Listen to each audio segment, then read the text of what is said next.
Se você se deparasse agora com um grande problema, o que faria? Se desesperaria, correria, iria chorar? Dependendo de sua resposta, posso te dizer se você é ou não uma pessoa resiliente. Mas afinal, o que é ser resiliente? Hoje nosso vídeo tratará sobre esse assunto. O que é a resiliência humana?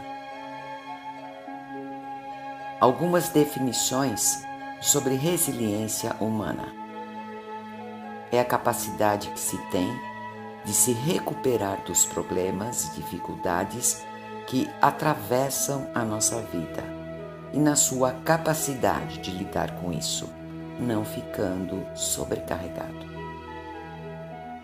É a capacidade de uma pessoa lidar com seus próprios problemas, vencer obstáculos e não ceder à pressão, seja qual for a situação. É a capacidade do indivíduo de tomar uma decisão quando tem a chance de tomar uma atitude que é correta e, ao mesmo tempo, tem medo do que isso possa ocasionar. Essa resiliência demonstra se uma pessoa funciona bem ou não sob pressão. Para você ter ideia desse conceito, separei 3 exemplos de pessoas com alto grau de resiliência que se tornaram ícones da humanidade. O ex-presidente Nelson Mandela, que combateu o apartheid. O físico Stephen Hawking e a luta contra a esclerose.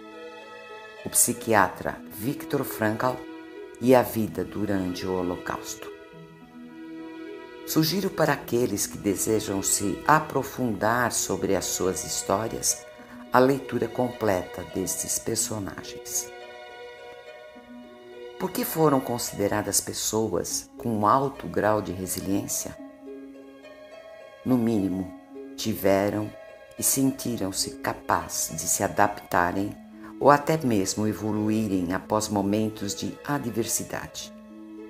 Deram a volta por cima, lidando e superando, e com isso transformaram experiências negativas em aprendizado. Podemos transformar estas experiências ditas negativas e pesarosas em grande oportunidade para nossas almas. Apresento para você 6 motivos para desenvolver a resiliência. Refina o seu propósito de vida. Todos nós já nos questionamos em algum momento sobre o propósito e sentido de nossas vidas. Para algumas pessoas, esta busca é contínua. Fique atento com os problemas diários, como ir ao supermercado, limpar a casa, pagar contas.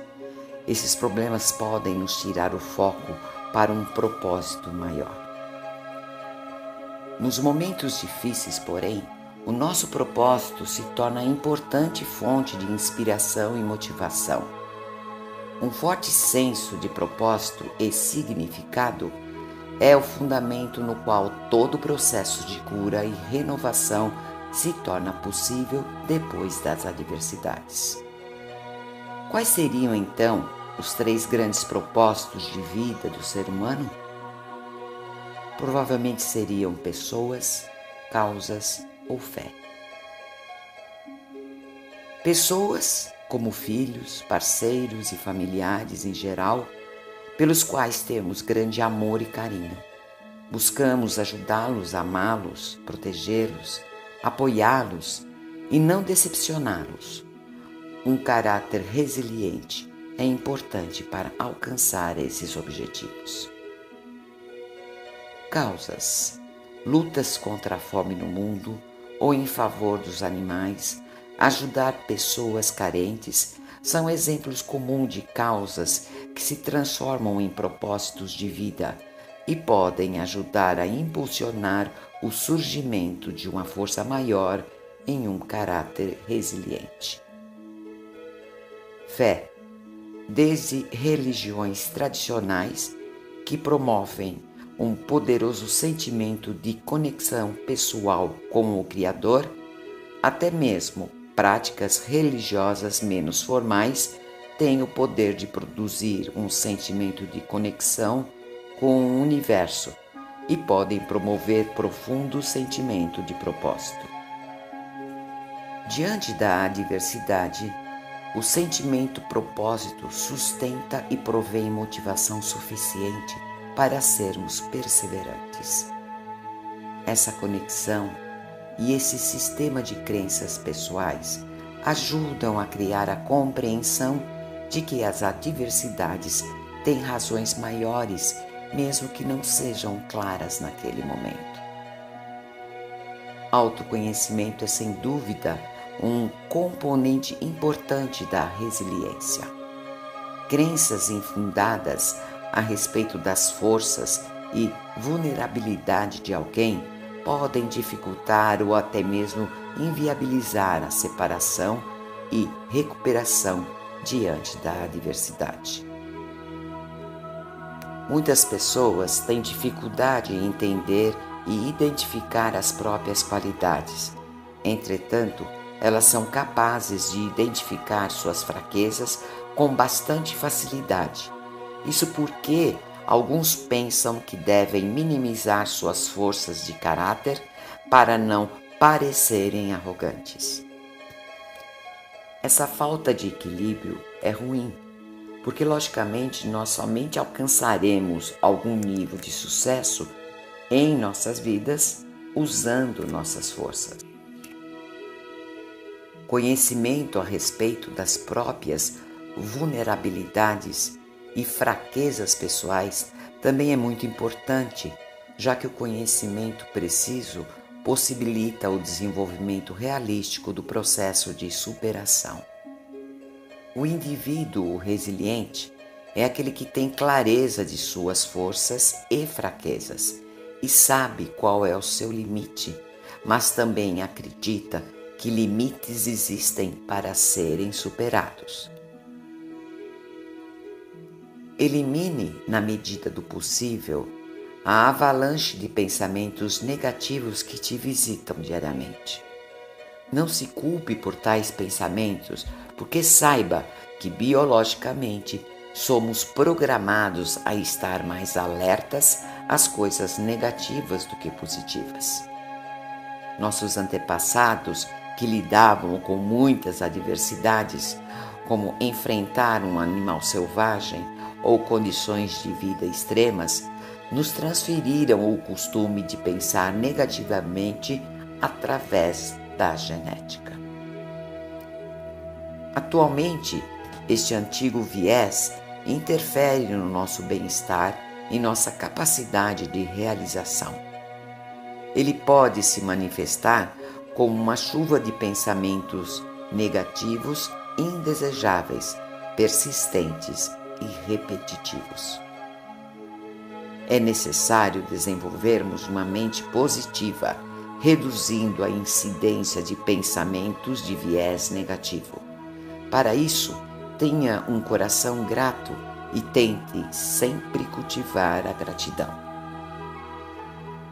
Isso pode ser feito encontrando formas alternativas de pensar sobre o problema que está te atingindo. Por exemplo, identificar como que se pode aprender com ele e como aceitá-lo momentaneamente. Outra forma de melhorarmos a qualidade de nossos pensamentos é escolher formas mais suaves e maneiras menos calamitosas de expressar a adversidade ou ainda alterar as declarações negativas que correm pela mente. Isso deve ser um esforço consciente. Todo pensamento negativo que nos visita tem sim o poder potencial para sequestrar o pensamento racional e assim reduzir a resiliência. As emoções negativas, quando chegam, tipo medo, raiva, culpa e tristeza, elas estão associadas com picos de adrenalina e cortisol, e esses picos preparam instintivamente o seu corpo e ativam seus instintos de sobrevivência, ou seja, produzem reações de luta, fuga ou congelamento. Essas reações, se experimentadas diariamente, podem ser prejudiciais para a saúde. Existem 3 exercícios que aconselho serem realizados. Primeiro, crie uma descrição de uma vida ideal para o seu futuro próximo. Segundo, medite e ore mais. Terceiro, pratique uma atividade física para a liberação de hormônios. Esses 3 exercícios promovem aumento de sentimentos de alegria. Seja otimista e exercite a gratidão. Viva uma vida com atitude positiva. No coração desse princípio está a crença de que alguém pode influenciar a direção da própria vida e que inevitáveis problemas encontrados ao longo da jornada podem ser, sim, resolvidos. Portanto, escolha uma atitude otimista diante do caos. Todos nós contamos histórias a nosso próprio respeito para fazermos sentido de nossas experiências. Qual é a história que você anda contando a si mesma, a si mesmo? Você é vítima ou herói? Mocinho ou bandido? Se sua história fosse um filme, que final teria?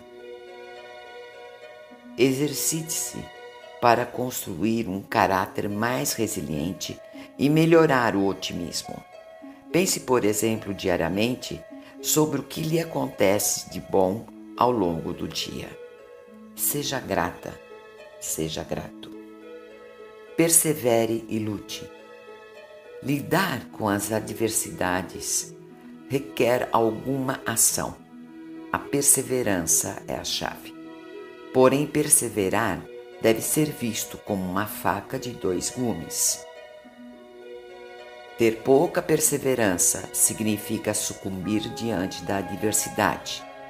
Ter excesso de perseverança pode levar a uma abordagem míope e teimosa, caracterizada por uma mentalidade fixa que não consegue ouvir ou enxergar, levando-nos muitas vezes a lidar com força bruta.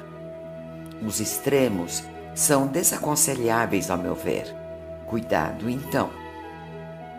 Conecte-se com os outros. Colabore. Conectar com os outros para pedir ajuda ou bem como para oferecer ajuda. Sei que pedir ajuda é mais difícil do que oferecer ajuda. Pedir e aceitar ajuda pode ser percebido como uma fraqueza ou demonstração de não estar à altura de uma tarefa, por exemplo. Muitas vezes não pedimos ajuda por nos deixar constrangidos, sentimos-nos meio que idiotas, perdemos o nosso respeito e a dos outros. As pessoas nos controlará sempre ou pedirá algo em troca. Em decorrência desses medos, demoramos a pedir ajuda e assim o problema só aumentará. Já oferecer ajuda e dá-la é muito mais fácil. De qualquer forma, pedir ajuda ou ajudar trará crescimento e desenvolvimento pessoais. As habilidades inatas relativas a cada um dos princípios de construção da resiliência podem ser desenvolvidas e melhoradas, inclusive. Inclua as que eu passei neste vídeo em sua vida. Você tem esse poder, então mãos à obra, porque você é genial. Obrigada por ter me acompanhado até aqui. Espero por você no próximo vídeo. Dê um like, compartilhe e inscreva-se no canal. Não esqueça de acionar o sininho para receber nossa próxima postagem. Namastê, meu muito obrigada.